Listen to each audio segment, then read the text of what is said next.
Hello friends, ಎಲ್ಲರಿಗೂ ನಮಸ್ಕಾರ. ಇವತ್ತಿನ recipe healthy and tasty instant ಸೋರೆಕಾಯಿ ಇಡ್ಲಿ. ಈ ಇಡ್ಲಿ ಹೆಲ್ದಿ ಟೇಸ್ಟಿ ಅಷ್ಟೇ ಅಲ್ಲದೆ ತುಂಬ ಬೇಗನೆ ಕೂಡ ಮಾಡಬಹುದು. ಅದೇ ಸೇಮ್ ರೆಗ್ಯುಲರ್ ಇಡ್ಲಿ ದೋಸೆ ತಿಂದು ಬೋರ್ ಆದಾಗ ಹೆಲ್ದಿ ಟೇಸ್ಟಿ ಮತ್ತು ಡಿಫ್ರೆಂಟ್ ಆಗಿರುವ ಈ ಸೋರೆಕಾಯಿ ಇಡ್ಲಿನ ಖಂಡಿತ ಒಂದ್ಸಲ ಟ್ರೈ ಮಾಡಿ. ಸೋರೆಕಾಯಿ ಇಡ್ಲಿ ಮಾಡೋಕ್ಕೆ ಏನೆಲ್ಲ ಸಾಮಗ್ರಿ ಬೇಕು ಅಂತ ನೋಡೋಣ. ಇಡ್ಲಿ ರವೆ, ನಾನಿಲ್ಲಿ 2 ಕಪ್ನಷ್ಟು ಇಡ್ಲಿ ರವೆ ತಗೊಂಡಿದ್ದೀನಿ. ನಂತರ ತುರಿದ ಸೋರೆಕಾಯಿನ ಸಿಪ್ಪೆ ತೆಗೆದು ತುರಿದಿಟ್ಕೊಂಡಿದ್ದೀನಿ. ಇಡ್ಲಿ ರವೆ ಎಷ್ಟು ತೊಗೊಂಡಿರ್ತೀರ ಅದರ ಅರ್ಧದಷ್ಟು ಸೋರೆಕಾಯಿ ತೊಗೋಬೇಕು. 2 ಕಪ್ ಇಡ್ಲಿ ರವೆಗೆ ನಾನಿಲ್ಲಿ 1 ಕಪ್ನಷ್ಟು ತುರಿದ ಸೋರೆಕಾಯಿ ತೊಗೊಂಡಿದ್ದೀನಿ. ನಂತರ 2ರಿಂದ 3 ಟೇಬಲ್ ಸ್ಪೂನು ಕಡಲೆಬೇಳೆ, ರುಚಿಗೆ ತಕ್ಕಷ್ಟು ಉಪ್ಪು, 2ರಿಂದ 3 ಹಸಿಮೆಣಸಿನ್ಕಾಯಿನ ತುಂಬ ಸಣ್ಣದಾಗಿ ಕಟ್ ಮಾಡಿ ಇಟ್ಕೋಬೇಕು. ನಂತರ ಚಿಟಿಕೆ ಸೋಡಾ, ಆಮೇಲೆ 1 ಕಪ್ಪು ಮೊಸರು. ಫಸ್ಟು ಒಂದು ಪಾತ್ರೆಯಲ್ಲಿ ಇಡ್ಲಿ ರವೆ, ಹಸಿಮೆಣಸಿನ್ಕಾಯಿ, ಉಪ್ಪು, ಕಡಲೆಬೇಳೆ, ಸೋಡಾ ಮತ್ತು ಮೊಸರು ಹಾಕಿ, ಆಮೇಲೆ ತುರಿದ ಸೋರೆಕಾಯಿನ ಹಿಂಡ್ಬಿಟ್ಟು ಅದರಲ್ಲಿರೋ ನೀರನ್ನೆಲ್ಲ ತೆಗೆದು ಬರೀ ಸೋರೆಕಾಯಿನ ಮಾತ್ರ ಹಾಕಿ. ಎಲ್ಲ ನೀರನ್ನು ಚೆನ್ನಾಗಿ ಹಿಂಡಿ ತೆಗೆದು ಬರೀ ಸೋರೆಕಾಯಿನ ಮಾತ್ರ ಹಾಕ್ಕೋಬೇಕು. ಈ ನೀರನ್ನು ಚೆಲ್ಲಬಾರ್ದು, ಸೈಡಿಗೆ ಎತ್ತಿಡಿ.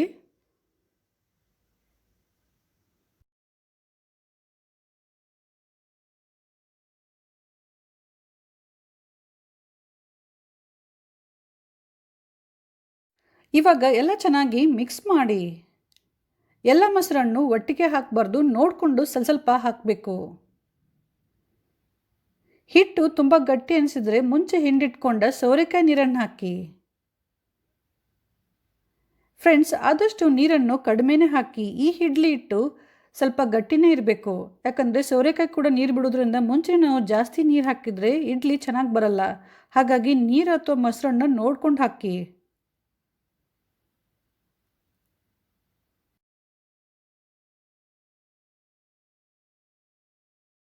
ಫ್ರೆಂಡ್ಸ್, ಈ ರೆಸಿಪಿಯಲ್ಲಿ ತುಂಬ ಇಂಪಾರ್ಟೆಂಟ್ ಅಂದರೆ ಈ ಇಡ್ಲಿ ಹಿಟ್ಟನ್ನು ನೀವು ಎಷ್ಟು ಚೆನ್ನಾಗಿ ರೆಡಿ ಮಾಡ್ತೀರಾ ಅಷ್ಟು ಸೋರೆಕಾಯಿ ಇಡ್ಲಿ ಚೆನ್ನಾಗಿ ಬರುತ್ತೆ.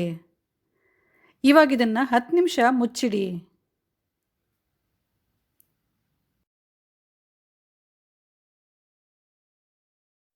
ಇವಾಗ 10 ನಿಮಿಷ ಆಗಿದೆ.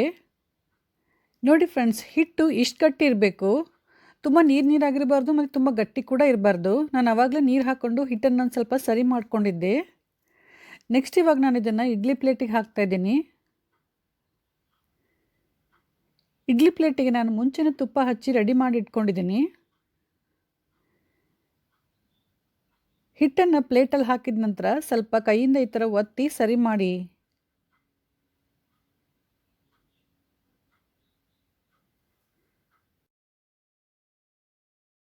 ಇವಾಗ ಈ ಇಡ್ಲಿನ 10ರಿಂದ 15 ನಿಮಿಷ ಹಬೆಯಲ್ಲಿ ಬೇಯಿಸಿ. ನೀವು ರೆಗ್ಯುಲರ್ ಆಗಿ ಹೇಗೆ ಇಡ್ಲಿನ ಸ್ಟೀಮ್ ಮಾಡ್ತೀರಾ ಅದೇ ಥರ ಮಾಡಿ. ಸೊ ಫ್ರೆಂಡ್ಸ್, ಈಗ ಬಿಸಿ ಬಿಸಿಯಾದ ಸೋರೆಕಾಯಿ ಇಡ್ಲಿ ರೆಡಿಯಾಗಿದೆ.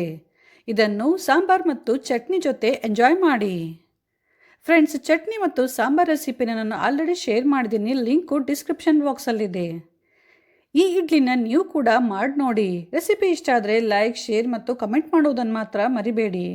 ಹಾಗೆ ಇಲ್ಲಿವರೆಗೂ ಯಾರಾದರೂ ನಮ್ಮ ಚಾನಲ್ ಪಾಕ ಶೃಂಗಾರನ್ನು ಸಬ್ಸ್ಕ್ರೈಬ್ ಮಾಡೋದನ್ನು ಮರ್ತಿದ್ರೆ ತಕ್ಷಣ ಸಬ್ಸ್ಕ್ರೈಬ್ ಮಾಡಿ. ಹೊಸ ವಿಡಿಯೋಗಳ ನೋಟಿಫಿಕೇಷನಿಗಾಗಿ ಬೆಲ್ ಐಕನನ್ನು ಪ್ರೆಸ್ ಮಾಡೋದನ್ನು ಮಾತ್ರ ಮರಿಬೇಡಿ. Thank you.